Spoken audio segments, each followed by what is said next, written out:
रात के 11:30 बज चुके थे। निखिल रोज की तरह अपने लैपटॉप में गेम खेल रहा था।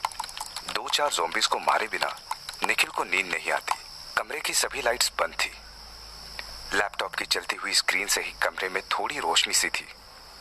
यहाँ निखिल के साथ उसका रूममेट और जिगरी दोस्त देव भी था, जो सोया हुआ था। देव आज ऑफिस में रिजाइन देकर आया था। देव एक एड एजेंसी में कॉपीराइटर है। वो क्लाइंट्स के ब्रीफ पर एड लिखता है। देव को अपना काम पसंद है, लेकिन पिछले कुछ महीनों में उसके लिखे सभी एड्स या तो क्लाइंट या फिर देव की बॉस तारा ने रिजेक्ट कर दिए। देव को समझ नहीं आ रहा था कि उसके साथ हो क्या रहा है, लेकिन आज सुबह जो ऑफिस में हुआ वो भी देव की सोच और समझ से परे ही था। तारा ने देव को अपने कैबिन में बुलाया था।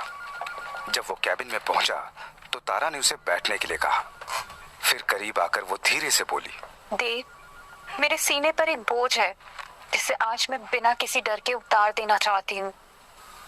तारा ने जो कहा वो देव के जरा भी पल्ले नहीं पड़ा। वो झिझकते हुए बोला, मैं कुछ समझा नहीं। जो बात है आप साफ कहिए ना। ये सुनते ही तारा ने अपने कैबिन में यहाँ वहां नजर दौड़ाई और देव के हाथ में एक कागज का टुकड़ा रख दिया। देव ने कागज का वो टुकड़ा खोल कर देखा। उस पर लिखा था, वो आवाज चाहती है कि तुम ये शहर छोड़ दो। देव को वो कागज देकर तारा ने राहत की सांस ली और अपनी कुर्सी पर आकर बैठ गई। देव ने कागज पर लिखे मैसेज को फिर से पढ़ा और तारा को हैरानी से देखते हुए बोला, ये सब क्या है? ये कौन सी आवाजें हैं जो चाहती है कि मैं शहर छोड़ दूं? इस पर तारा ने कहा, मुझे नहीं पता वो कौन है। वो कोई इंसान नहीं है, बस एक आवाज है, बस एक आवाज। तारा ने घबराते हुए कहा। तारा की बात सुनकर देव कुछ देर तक खामोश रहा, फिर अचानक ही मुस्कुराने लगा। तुम मुस्कुरा क्यों रहे हो? तारा ने हैरानी से पूछा। तभी देव ने कागज का वो टुकड़ा टेबल पर रखते हुए कहा, आप मेरे साथ प्रैंक कर रही है ना? कल मेरा जन्मदिन है, इसलिए आज आप मेरे साथ ये प्रैंक कर रही है ना? जैसे लास्ट ईयर आपने विवेक के बर्थडे पर किया था। खुद भूत बनकर उसे डरा दिया था आपने, और आज इस कागज पर ये सब लिखकर मुझे डराना चाहती हैं। लेकिन मैं डरने वाला नहीं हूँ। मैं बहुत स्ट्रांग हूँ। मैं किसी से नहीं डरता। देव, मैं कोई प्रैंक नहीं कर रही। I am serious. तारा ने एकदम सीरियस टोन में कहा। फिर वो आगे बोली, ये सब कुछ महीनों पहले ही शुरू हुआ था। एक सुबह मैं उठी और मुझे एक औरत की आवाज आने लगी। मैं हर वक्त उसे अपने आसपास फील कर सकती हूँ। उसी के कहने पर मैंने तुम्हारे लिखे सभी एड्स को रिजेक्ट किया। वो चाहती है कि तुम यहाँ से चले जाओ। आप कुछ भी कहेंगी और मैं मान लूंगा, देव थपक से बोला। तभी तारा ने गुस्से में कहा, तुम्हें मानना पड़ेगा। सुना तुमने? मानना पड़ेगा तुम्हें। इतना कहकर तारा ने खुद को शांत किया और फिर भर आए गले से बोली, उसने मुझे धमकी दी है देव। वो मेरी बेटी को। कहते हुए तारा की आंखों में आंसू उतर आए थे। आपने मुझे ये सब पहले क्यों नहीं बताया? देव ने पूछा। मुझे समझ नहीं आ रहा था कि ये सब तुमसे कैसे कहूँ। ये बात ही इतनी अजीब है कि कोई भी इस पर यकीन नहीं करेगा, लेकिन मैं सच कह रही हूँ देव, मेरा यकीन करो। तारा की ये हालत देखकर देव को उस पर यकीन आ गया था, लेकिन उसे समझ नहीं आया कि ये कौन औरत है जो चाहती है कि वो ये शहर छोड़ दे, और क्यों। तारा ने खुद को संभाला और देव की तरफ देखते हुए कहा, मुझे लगा था कि बार बार रिजेक्ट होने के बाद तुम खुद से ही रिजाइन कर दोगे, लेकिन ऐसा नहीं हुआ। तुम प्लीज रिजाइन कर दो और यहाँ से चले जाओ। अगर आज तुम नहीं गए ना तो वो आवाज, वो औरत, वो जो भी है, वो मेरी बेटी को वो कुछ भी कर सकती है देव। देव ने तारा पर यकीन कर लिया था। फिर उसने ज्यादा नहीं सोचा, बस रेजिग्नेशन लेटर पर साइन किया और तारा को लेटर देकर बोला, उस आवाज ने कुछ तो कहा होगा, कुछ ऐसा जिससे मैं समझ सकूं कि वो कौन है और आखिर मुझसे क्या चाहती है।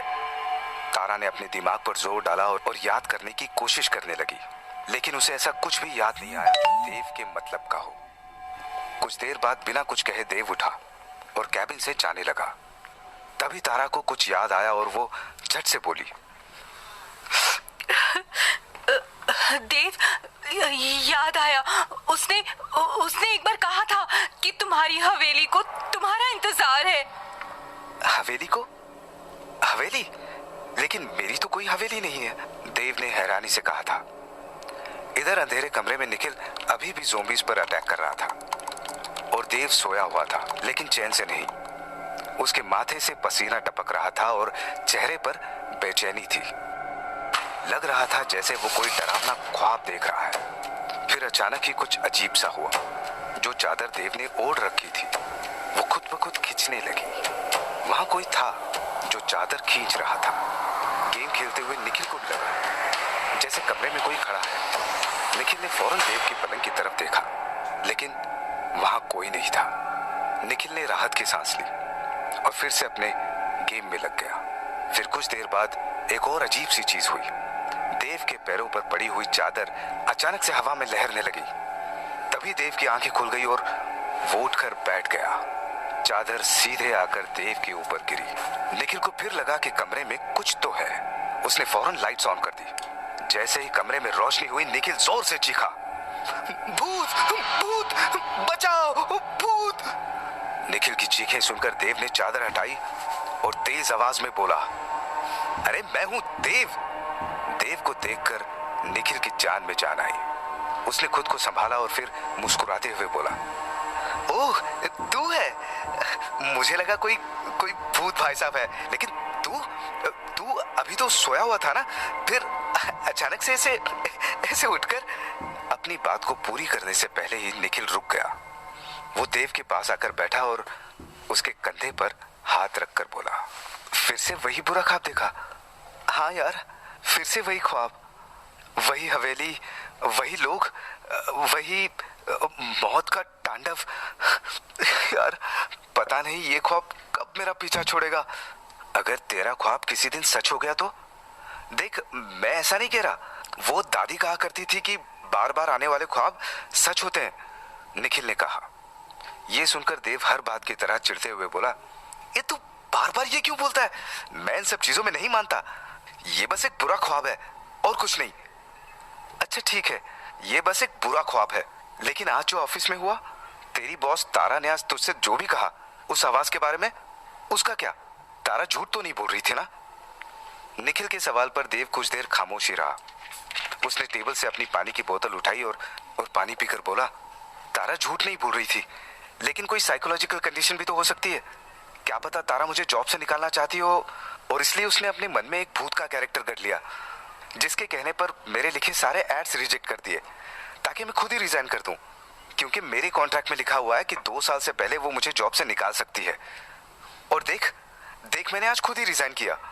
तो तू कह रहा है कि तारा को साइकोलॉजिकल इशू है, पर वो हवेली वाली बात, वो उसने क्यों कही? तेरी तो कोई हवेली नहीं है, लेकिन तुझे बार बार एक हवेली का सपना जरूर आता है। तारा को तेरे इस सपने के बारे में नहीं पता, फिर उसने हवेली का जिक्र क्यों किया? देव के हाथ से पानी की बोतल लेते हुए निखिल ने पूछा। निखिल ने जो कहा वो सुनकर देव का सर ही घूम गया। उसे याद आया कि कुछ वक्त पहले ही अपने इस सपने के बारे में उसने तारा को बताया था। मतलब तारा ने आज ऑफिस में जो भी कहा वो सब झूठ था और उसने प्लान बनाकर मुझे जॉब से निकाला है। देव ने मन ही मन खुद से कहा। जब देव ने निखिल को यह बताया कि उसे भी यकीन आ गया कि तारा ने एक झूठी कहानी बनाकर देव को जॉब से निकाला है।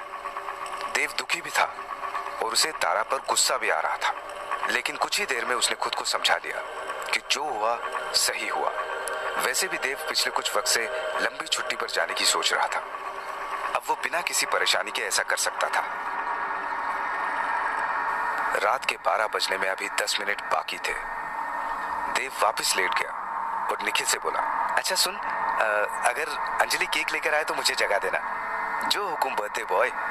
निखिल ने कमरे की लाइट्स ऑफ करते हुए कहा और फिर से ज़ॉम्बीज़ पर अटैक करने लगा। देव ने भी आंखें बंद कर ली, लेकिन अगले ही पल उसने हैरानी से आंखें खोली और गौर से कमरे की छत को देखने लगा। देव को अपनी आंखों पर यकीन नहीं हुआ। कमरे की छत पर एक साया था,